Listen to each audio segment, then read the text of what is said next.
All right, and good morning, good evening, good afternoon, everyone, and welcome to another session with your host and temporary guide, Oliver Blue. And today we are going to be entering into another review session. I think this is our fourth review session where we will go back and review the last 20 uh, workbook lessons out of A Course in Miracles, which we just completed. I think we started on 121 and we went through 140. So for the next 10 days, we're going to review the last 20 workbook lessons, 2 lessons each day. And these review sessions have proven to be very helpful and very useful to help reinforce what we've already learned. And this is a course, of course, they call it a course in miracles. It's Jesus's course. And through the wisdom, as we know, Jesus demonstrated in his life a high level of wisdom and effectiveness in the way he taught, the way he demonstrated what he taught, and the effect of what he's taught is still having an impact on the world today. So when we look at A Course in Miracles, we accept the reality that this course was the vibration of this course, the whole structure and all of its content was given to humanity for the sole purpose of advancing us, for the sole purpose of awakening us, enlightening us, bringing us into an awareness of what true salvation is, bringing us into an awareness and a consciousness that we are one with God. And that is a fact. It's a matter of fact. And it is through us embracing the truth that is true always. Therein lies our healing. Therein lies the cure to that which appear to go off course. It is only truth that heals. It's only truth that transforms. And so we are being invited here again in this exercise, which is called A Course in Miracles, going through the 1 year of the workbook lessons, which introduce ideas to us to help us be transformed by the renewing of our mind. It is this path that has been made available to us that we have agreed to engage in, that is proven to be what is proven to be correct. It is in the use of these ideas that we find them to be correct. And so thank you for being here still on day 141. And so as we enter into this review season for the next 10 days, I want to just go through the introduction to what this review is all about, and what it is to be accomplished, what it is to be accomplished, and how we're to go about it. And so again, it says, now we review again. This time we're going to be aware that we are preparing for the second part of learning how the truth can be applied. So here in this review, we are preparing for the second part of learning how truth can be applied. So it's how to apply the truth that we know. So it's one thing to know the truth, but how do you apply it? What makes it usable? What makes it practical? Okay? Because God is practical. God is useful. Love is practical, and love is useful. It's not just a bunch of high ideas. It's not just, it's just not about, a mental assent to some information. No, what we're engaged in here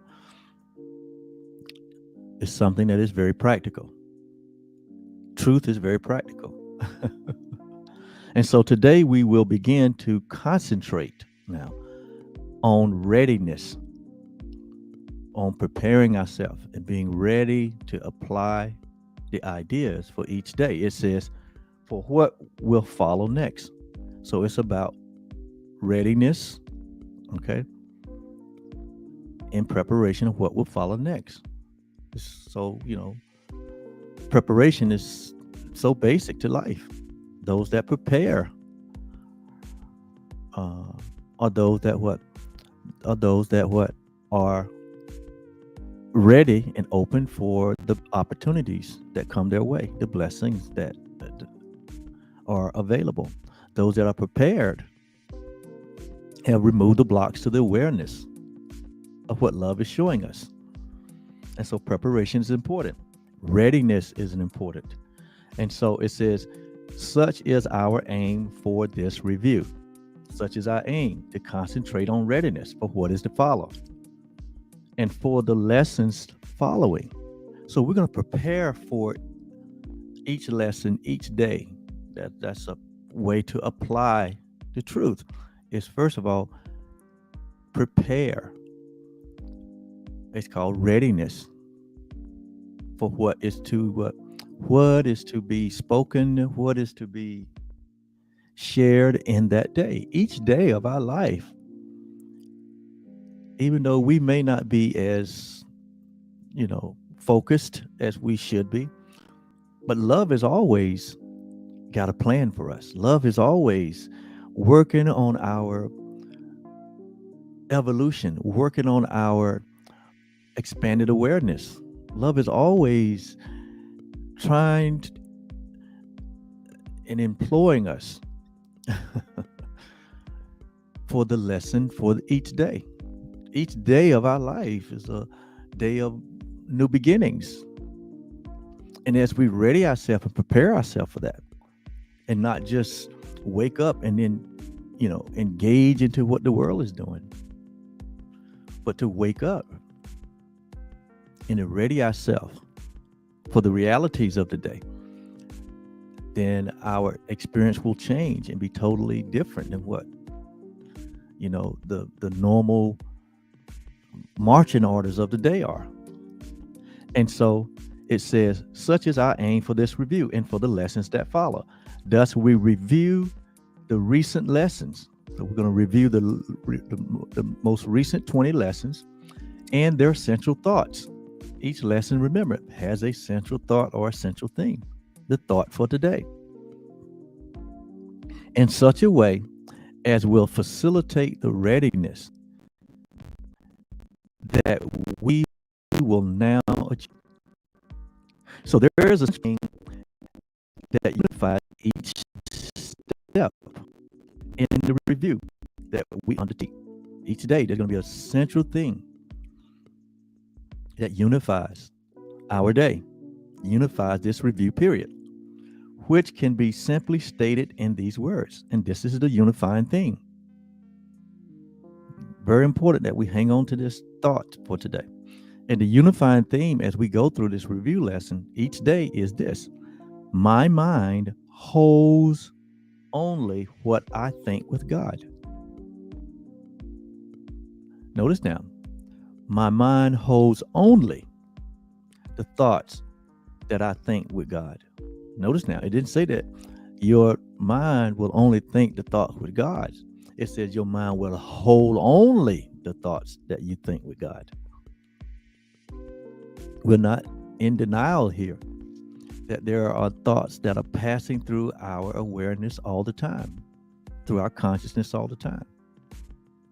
But here it's saying that my mind will hold only those that are the thoughts of God. So that means that what? There is a practical, conscious choice that we make each day on what we think. And now that we know what those thoughts are, we've been introduced with thoughts that are in alignment with God and truth and love, quality decision to allow our mind to hold on, to meditate on, to engage with, to commune with only the thoughts that thank God. And so this is an intentional way of thinking. This is an intentional way of being in your day. And so it adds purpose to the day. It adds meaningfulness to the day, because there is an objective here. There's an aim here. There's a purpose here. Why? Because we understand that thoughts are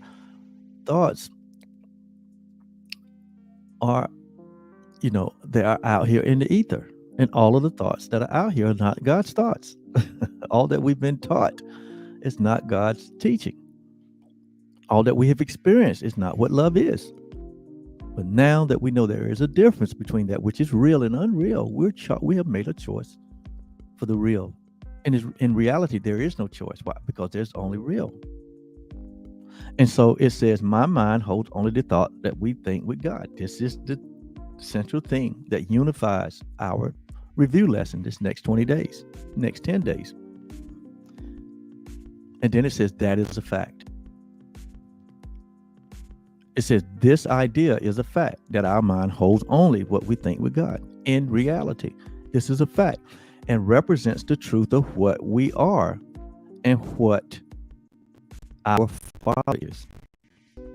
In reality, there's only thoughts of God. The thoughts of God represents the nature of God, which is love. In reality. And in these thoughts, in the nature is eternity. It's all that which is real. It's all that which is true. And it holds all that which is whole and complete and stable and certain. It holds its foundational reality. Nothing can alter it. Nothing can change it. And so it is this thought by which the Father gave creation to his creation. It is this thought that we are one with God, that we hold only what reality is with God, that we are the holy home of God. It is this thought that gave creation to us. That's how we've always been the thoughts of God. We are a thought of God. Your existence is held together by God's thoughts, not by our experience, not by what we have learned in this dream world, but our whole life has its existence in what God thinks. And what God thinks is true. What God thinks is whole and complete. And as we go through these exercises, our goal and our aim, we're learning how to realign ourselves with the thoughts of God. Realign ourselves with the true life, which is what we call the real you, or our best self, or the one self that we share.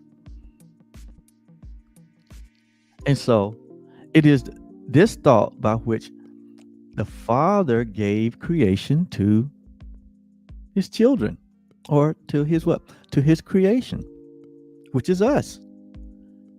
Establishing that what God created is also a co-creator with him.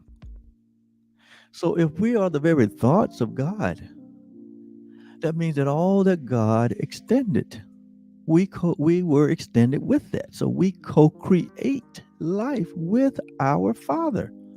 That is amazing. That is unfathomable. We are co-creators with the Creator itself by virtue of what we are, what the Creator is. Not only in thought, but in reality. Because reality is thought. Not only in thought, but in truth. Reality is truth, not only not only in thought, but in love. Reality is love.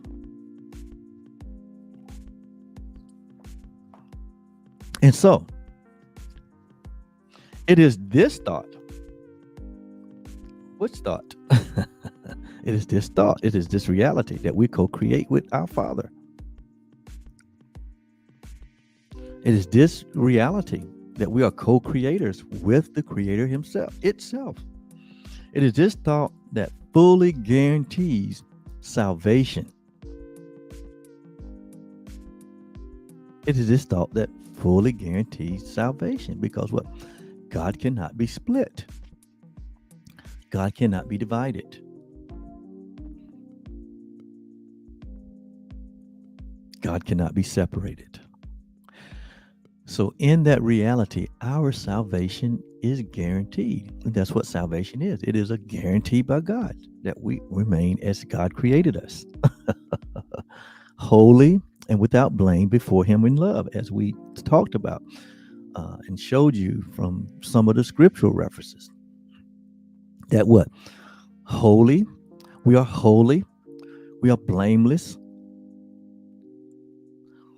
We are guiltless. We are irreprovable, unreprovable. We are eternal. We are what God is. This is our reality. We are sinless and guiltless and fearless.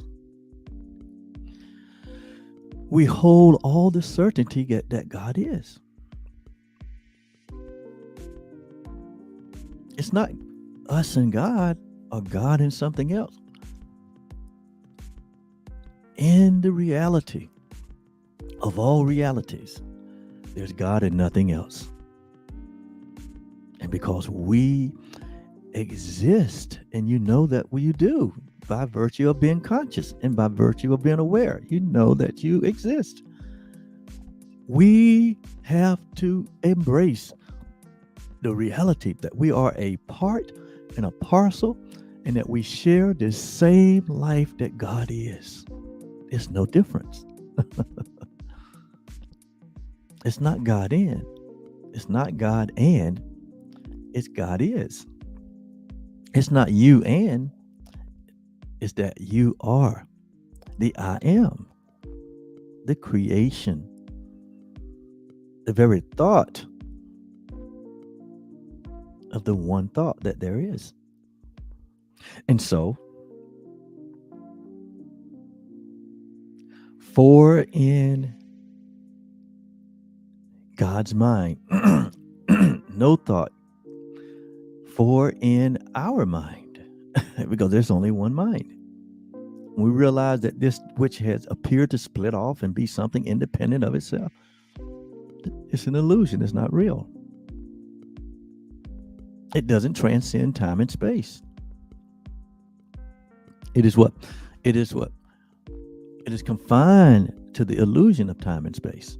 What transcends time and space is timelessness and formlessness, which is what we are. And so, for in our mind no thoughts can dwell but those that our Father shares. So we are a shared entity with our Father. We are a shared reality. It is in our shared state of reality that there exists only the one. And we are a part and a partial of that only the one.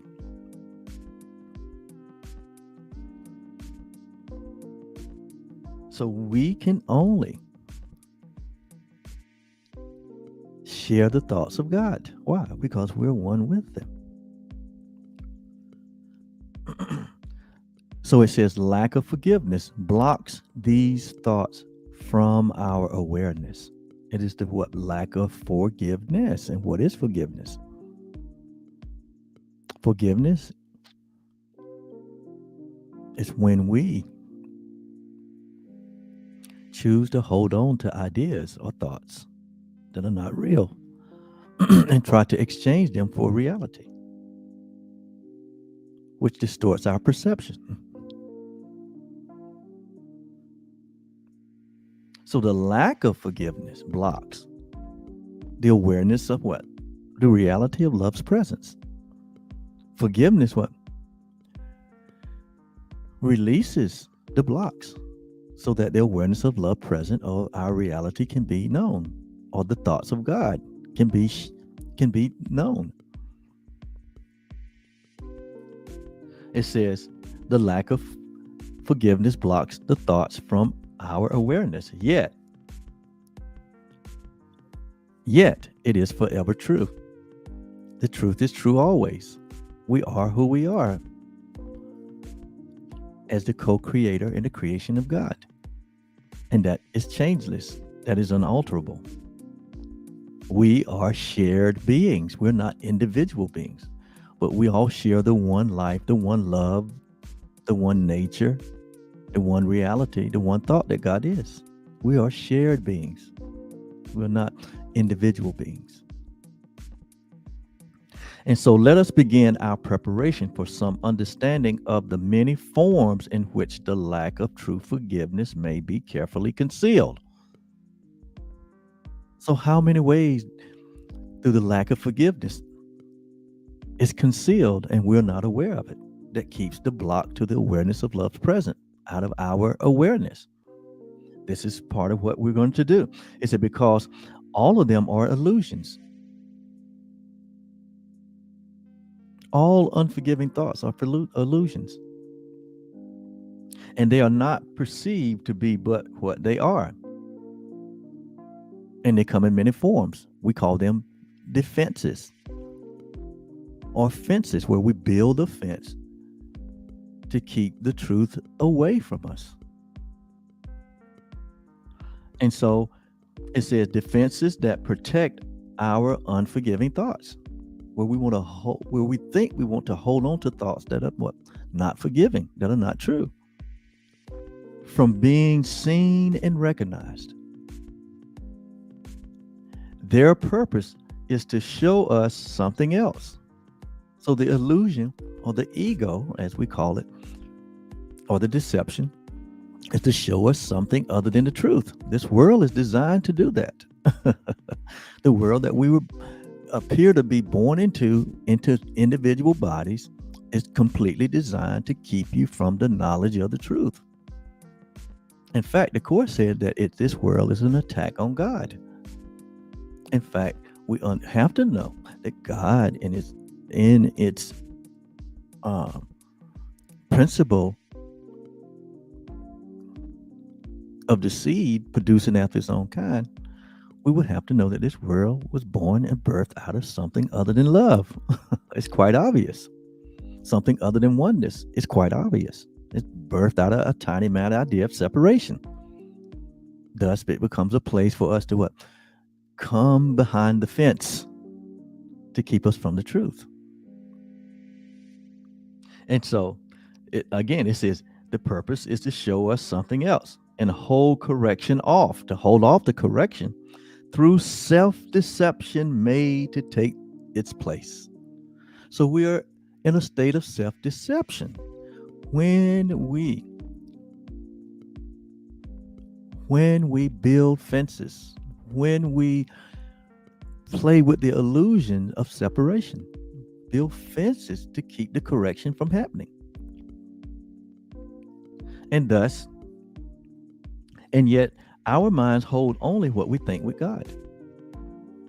Because in reality, our mind is the mind of God, or what we call the mind of Christ, or Christ consciousness. What we play with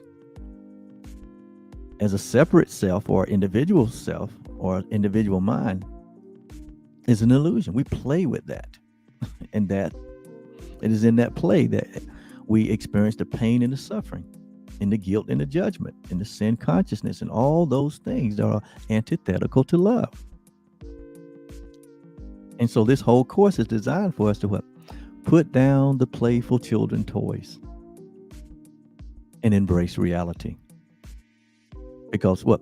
Ultimately, it's a matter of time That is what that is that is the final conclusion that the purposes of God will prevail.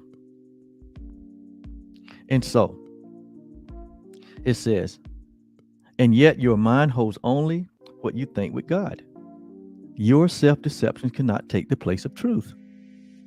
No more than can a child who throws a stick into the ocean can change the coming and the goings of the tide, nor the warnings of the water by the sun. The warming of the waters by the sun. A child can't stop the sun from warming the water. Neither can a child stop the coming and going of the tides. And it says, the silver of the moon on its by its night. So it is a ridiculous thought to think that a child could change the tides from coming in and out of the ocean, or could change the sun from warming the water, or the silver of the moon on it by night. It's impossible. Likewise, it's impossible for us to change the reality of who we are. It's impossible for us to change the truth. It's impossible for us to ultimately replace the truth with error. It's children play. So do we start each practice period in this review with readying our minds to understand the lessons that we read and see the meaning that they offer us each day. So we're going to begin each day with time devoted to the preparation of our mind to learn what each idea we will review that day can offer us in freedom and in peace.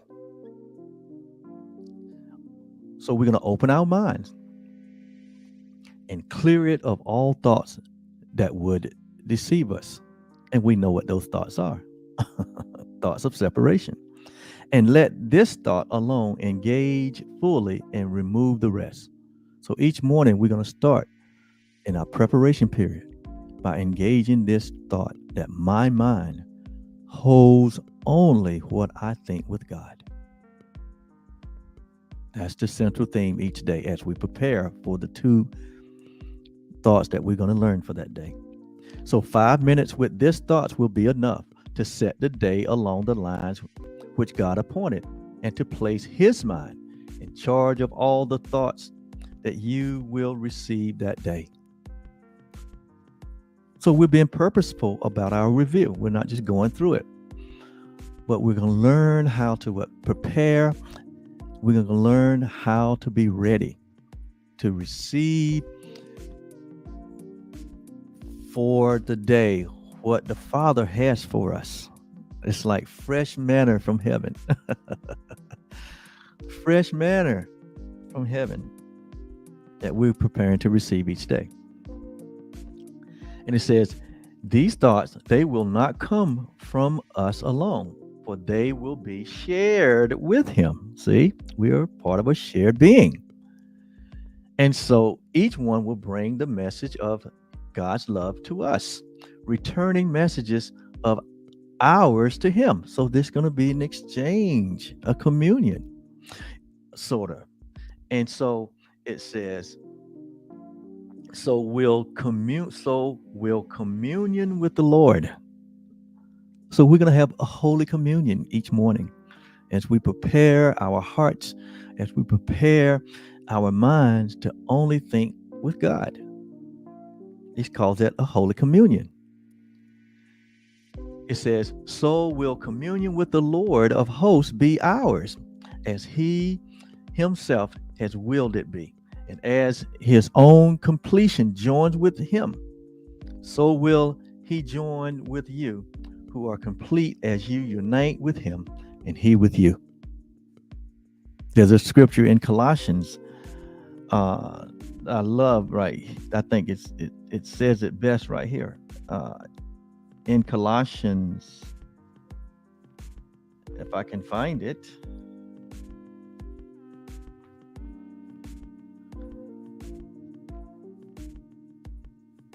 it says in Colossians chapter 2, verse 10, it says, and we are complete in him, which is the head, which is the creator. It says that we are complete in him. You are complete in God. You are whole and complete. That's what holiness means. That's what it means. It had anything to do with anything else other than the fact that the thought that we are whole and complete, that is what holiness is. That means nothing missing and nothing broken. You are complete in him.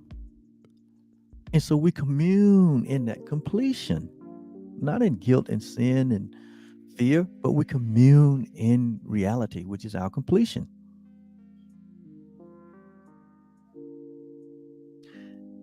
And so it says, after we have prepared our minds with the idea that my mind holds only what I think with God, it says we're going to merely read each of the two ideas as assigned to us to be reviewed for that day.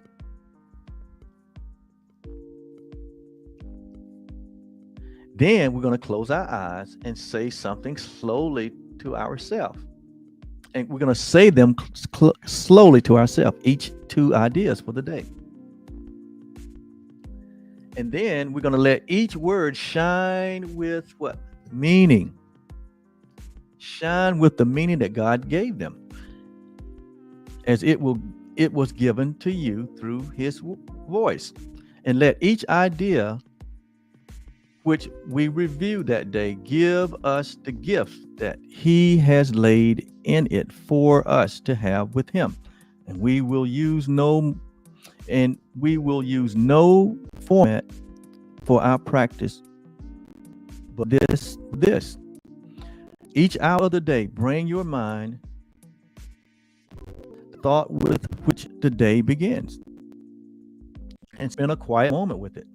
Then repeat the two ideas you practice for the day, unhurriedly, with time enough to see the gifts that they contain for you, and let them be received where they were meant to be. We add no other thoughts, but let these be the messages that they are. We need no more than this to give us happiness and rest. Notice this is the results. Happiness and rest as we go through these review exercise and review the two ideas each day. Endless quiet. Perfect certainty.